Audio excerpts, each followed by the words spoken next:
Hi guys, try and keep this a little bit brief, but I'm going to show you some legislation on the laptop and some other stuff that should give us a bit more chance when it comes to the police, especially when it comes to all these false charges. We've had Davey and UK Freedom Audits under breach of peace. Another chap in Liverpool, and I'll do a video for him a bit later as well, threatened with section 19 of PACE, which is bullshit. And various other crap. I've been through something with the police sergeant, Sussex police sergeant, who threatened to have the power to seize my camera under the 2008 Terrorism Act. Bullshit. Alright? So what we're going to do is go through on the laptop and show you there, and I'll come back with some stuff about free press rights as well, which we can use as well. Right, so I'm not at home, I'm actually in my local pub, because the electricity's gone off on that side of the road, and it hasn't gone off on this side of the road. So I've had to, unfortunately, come to the pub to do this video, which is a real shame. You know what I mean? I had to come to the pub on a Sunday afternoon. Cheers, everyone. Right, I'm going to do this bit on the laptop now, and then come back to you. Chill.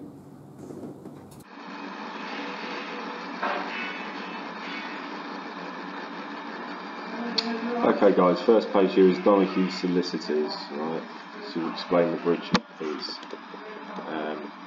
They specialise in bringing cases against people. It says, as a solicitor who deals with breach of peace claims, I'm worried that police's apparent lack of knowledge of the law. Surprise, surprise. Despite the law in the UK, breach of peace cases being straightforward and well established, it's often abused or misinterpreted by the arresting police officers. This results in innocent people suffering unnecessarily. So I'm using this blog post to help the police and their trainers understand the law. Sorry, the ear thingy fell out.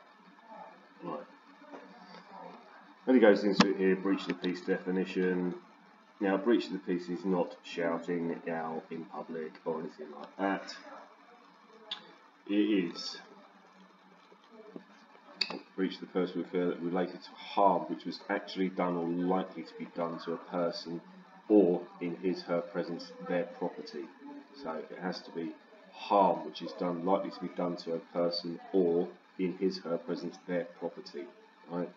So in effect, by the police taking the cameras, they've effectively breached the peace themselves, because they've effectively taken someone's property in their presence, and there's potentially likely damage to be done to that property if they erase any footage or anything like that. That's damage to your copyright under copyright law. So effectively, when UK Freedom Audit and Davey, Human Rights Above All Else, was arrested and charged with breach of the peace, effectively the police did a breach of the peace, because it related to harm which was actually done to Davey and his property, potentially his property as well, because obviously a breach of the peace is quite clearly stated there.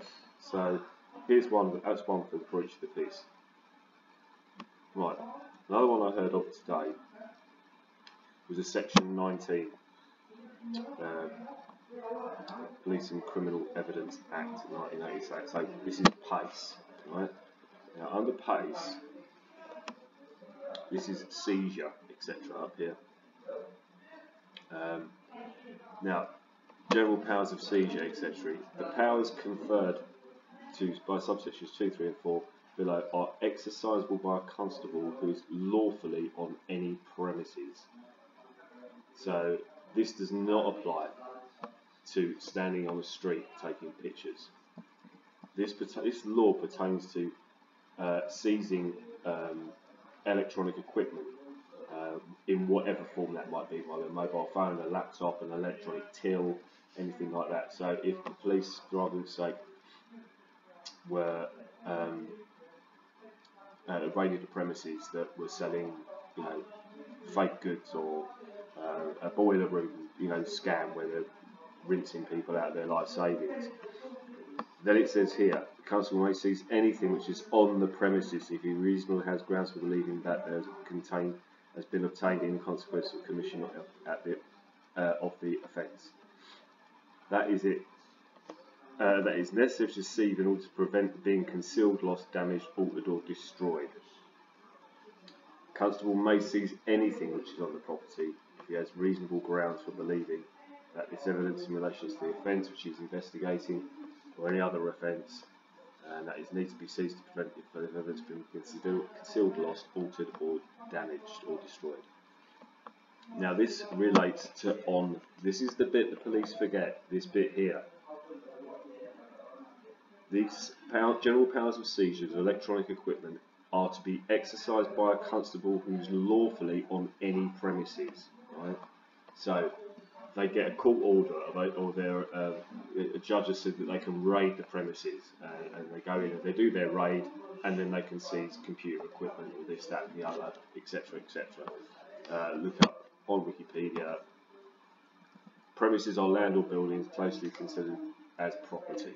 Right now, this does not extend to a public footpath.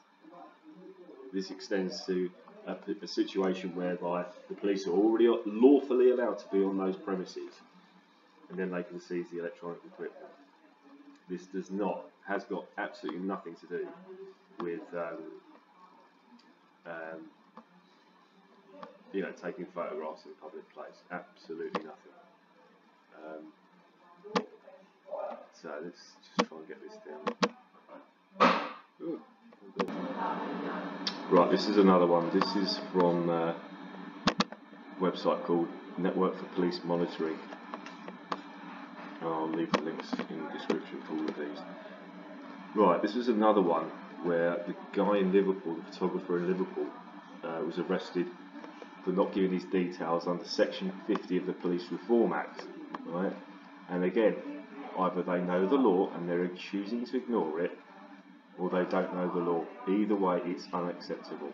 Right? So, if you're stopped and searched or held in a kettle, you do not have to give your name and address. The police will ask you for your details in these situations, but you do not have to provide them. However, under Section 50 of the Police Reform Act, the police do have powers to take your name, address, but not date of birth, if they reasonably believe you have engaged in antisocial behaviour. Antisocial behaviour being defined as doing something likely to cause alarm, harassment, alarm and distress to others. Section 50 powers are sometimes used by police as a routine or blanket means of obtaining names and addresses, especially during stop and searches. But if the police do not have genuine reasonable belief the person they are dealing with has been involved in antisocial behaviour, the use of the power would be unlawful. Right? That's the other one. Right, so I'll pop back onto the camera and fill in what we're going to do with regards to trying to stop all this before it starts, before they can even go down the road of using, the Police and Criminal Evidence Act and all the rest of it. How we'll go about doing that. Right, I'll come back into this in a minute. Right.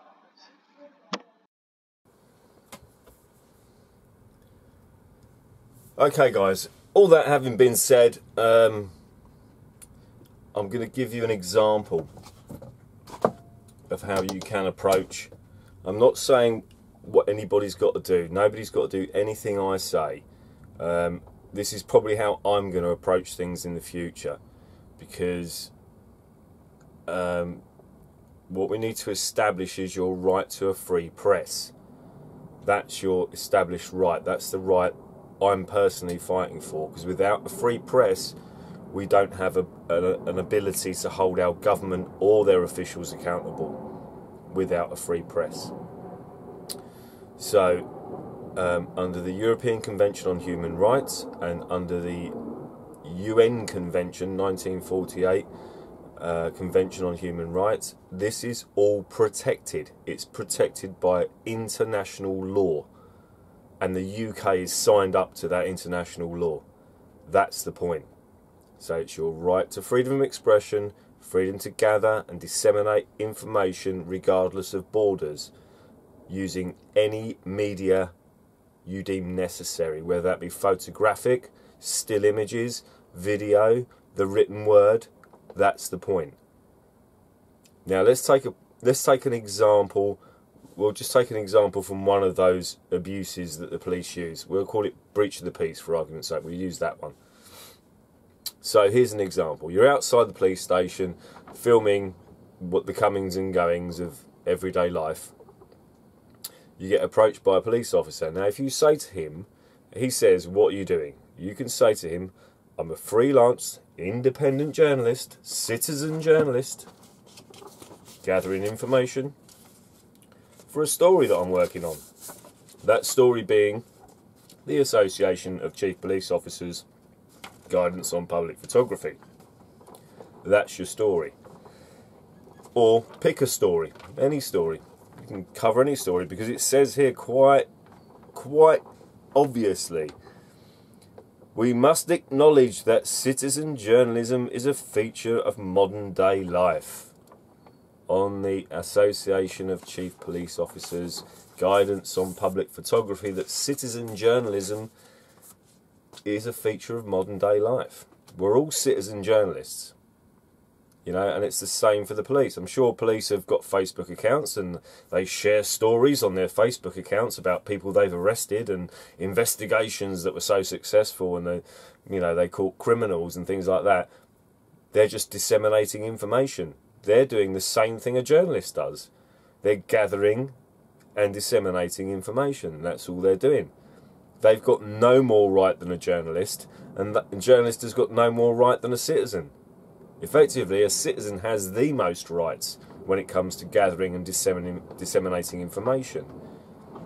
Government entities are bound by GDPR regulations, where they can't share your personal information with another entity without your express permission, whereas you as a citizen can pretty much disseminate any information you want. Therein lies the power to do what you do and to do what we do, whether you call yourself an auditor or not. It's irrelevant. If you're out with a camera, video camera, you're gathering information to disseminate it through whichever platform you want, whether you're using Facebook, Twitter, YouTube, Minds.com, BitChute, Steemit, DTube. You know, there's a myriad of platforms and I'm subscribed to all of them. So, you know, do I have to explain myself to a police officer? No. If I want to, I will. And I'll just say to him, I'm expressing my right to freedom of press. That's all I'm doing. Now, let's think about it. If this Fuckleberry takes exception to the fact that you do not want to fucking give your identification, that's when it goes pear-shaped. Because you could be out there for a myriad of reasons, you know? And it doesn't matter what you say to the police, they're going to try and find a way of making it look criminal or make it look arrestable. That's what they're going to do. And the reason they're going to do it is because they're going to ask for your information and you're going to refuse that information because you have a right not to give it. Just like you have a right to stand there and take photographs in a public place, you have an absolute right not to give your information because you haven't committed any offence. So that's where it's going to go pear-shaped. As soon as you say you're not going to give your details, that's when it's going to go south, right? So if you expressly say to them that you're standing there expressing your right to a freedom of press,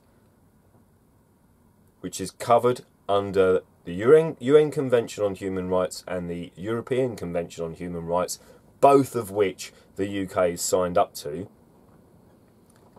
then what's he going to do? Okay, Mr. Police Officer is going to take exception to you not giving your details. So then he was going to go make up some sort of an offence. In this case, for a case in point, and the other points that I put out on the laptop earlier, he could pick any one of those. But there you go, let's just take breach of the peace for argument's sake. So he arrests you for breach of the peace and takes your cameras. Right, okay, great. He hasn't got a court order to take your cameras, so he's committed an offence there. He's trying to use a power or privilege to gain your information, which he has no right to. And what's he going to do when it comes to court? If it goes to court, if it went to court, what's he going to say to the judge? Hello, judge. I observed this gentleman outside our police station taking photographs. I approached him and he said he was undertaking his right to a freedom of press. After an extensive investigation into trying to get the bloke's details, which he didn't want to give me, which we didn't have to give me, I decided to arrest him under breach of peace. Do you think that's going to stand up in court? So, all I'm trying to say is, if we go out with the express, I'm not saying we will have to do it because we don't. Guys can do what you like. This is how I'm going to approach it from now on. And you can see it from my channel. I've shared tons of stories outside of auditing. It's about freedom of press. For me personally, that's what it's about. Because without that right, that's the right we're going to lose. It's not just photography. It's losing the right to hold our government accountable by using our rights to freedom of press. So, just an idea for people, if you want something to back you up, because the ACPO letter isn't going to back you up. ACPO letter is guidance, right? It's not law. It's guidance. And I've had it on good authority from an ex-police officer with 30 years experience who said, and this was his words, and I quote, "Yeah, but it's just guidance." That says it all. And I've quoted it again tonight, but it is only guidance. But the right to a free press is law. So if you quote, you're out there under the law, practicing your right to a free press, and then they try and turn it into a breach of the peace, that's not going to stand up in any court. Not going to stand up in any court. And I don't care what they use. Section 50, Section 5, public order, all that other crap they come out with. Alarm, harassment and distress when the average UK citizen is photographed 400 times a day as soon as they leave their house. Can I be alarmed and harassed and distressed because somebody was doing 30 miles an hour in a 30-mile-an-hour zone? Can I call the police and report them for giving me alarm, harassment and distress? No, I can't. Just the same as no member of the public can call the police to say that you're causing them alarm, harassment and distress for taking photographs in a public place. So use your right as freedom of press as your first port of call. Do not go to the ACPO letter. It's something you can have in your back pocket to back it up. But use your right to a free press. It's an internationally protected human right that the UK government has signed up to, and has signed up to since 1948. So there's your fucking, there's your absolute right there. Given. It's a given. And if anyone says you don't have a constitution, say bollocks to them. Because the constitutions around the world, the Australian Constitution, the New Zealand Constitution, the Canadian Constitution, and the American Constitution all came from, believe it or not, the British Constitution in 1668. That's where Constitution came from. Bill of Rights came from the UK. All started in the UK. So, anyway, thanks guys. I'll put an end to this video and put it out there. And welcome to comment, like, subscribe. Share it with your friends, your family. Let them know what their rights are. If you get caught by the police for anything, pull out your camera, your phone and record. Okay? Any government entity, any interaction you have with a civil servant or a public servant, record it. Alright? Cheers guys, thanks for your support, it's much appreciated. I'll speak to you again all soon. Alright, take care guys. Look after yourselves.